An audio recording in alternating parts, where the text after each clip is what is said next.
I saw a post recently on Twitter and it got me thinking, which is more probable to happen in our lifetime? A new LeBron or a new Curry? Let's peel it back. One, two, three. Before we delve into this, we really have to take time and understand how much the game has evolved. The game is only shy of 80 years. With that said, it has evolved a ton. We got grandparents older than that. With change comes adaptation. Just keep that in mind as we go through this video. First things first, scoring. No, not necessarily career points, but shot selection. LeBron, although only a few years older than Curry, have very differing playing styles.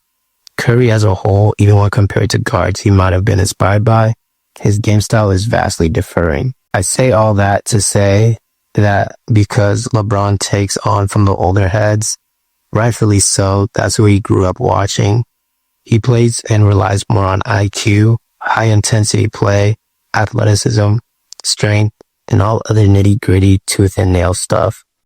Although Curry grew up watching the same guys, and furthermore, his old man was an NBA player of that time, he doesn't take from them much at all, outside of IQ, which brings me back to, how does Bron get those buckets versus how Curry does?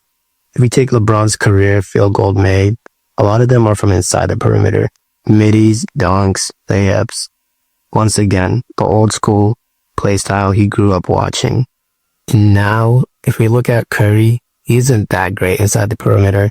Of course, he'll still get you a bucket in there if dire, where the opportunity is present. Outside of floaters, he sends them to the man upstairs. It's not really his forte. You'll see a lot of his scoring coming from the three.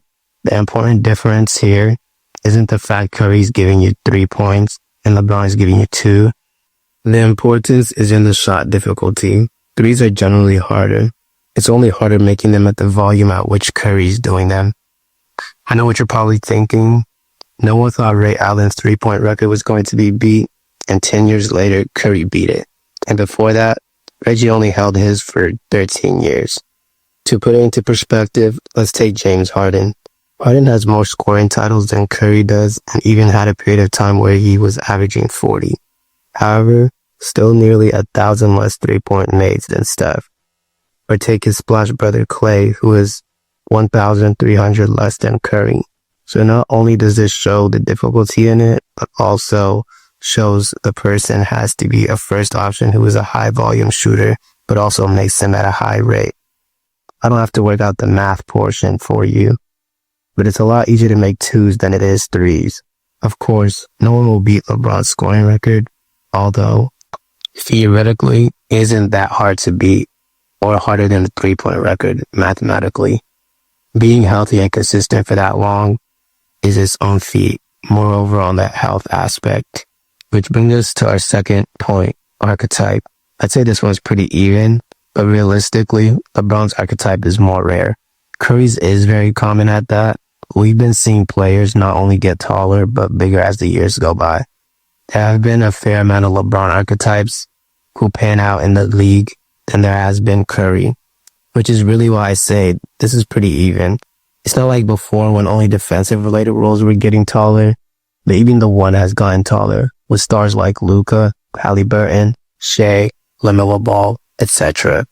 Drawing closer to an age where smaller guards' window is only getting smaller.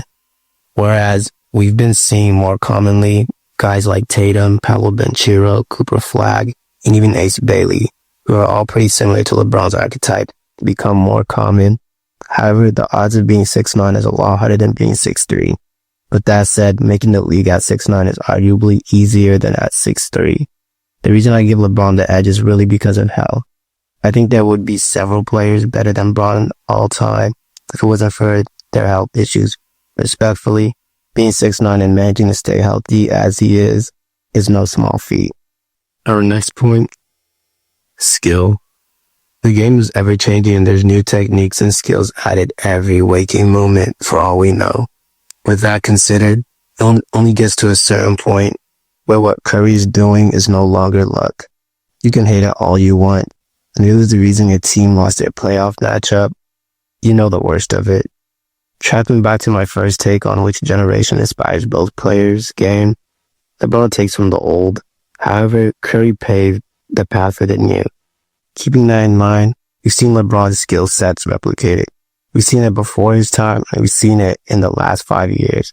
Players like Tatum, who can do what LeBron does, rebound, score, assist, all at a significantly high volume. We've even seen guys smaller than LeBron do the same, namely Luka Doncic, who's only a couple inches shy of LeBron. I think we can all agree that although LeBron is really skilled, it's nothing new under the sun that he's bringing to the game of basketball. Luka and Tatum are both more skilled than him in a technical sense by a very far margin. LeBron's skill is mainly saved by his high IQ and understanding of the game, how well he uses his archetype to his advantage and his athleticism. Outside of IQ, we see that in Tatum and Ben Chiro when they actually decide to take it in instead of chugging up threes for 32 minutes. In conclusion, I think the world has seen many LeBron James. What separates him is that LeBron became the best at being LeBron James. As for Curry, although there isn't much to him, I just don't think we'll see a 6'3" point guard again who is a franchise player and can shoot the three ball like him. Erase all those aspects, I don't think we'll see anyone who shoots the three ball like Curry ever again. Let me know what you guys think below on which player we're likely to see again in the comments down below. With that said, make sure you like, comment, subscribe, and share. See ya.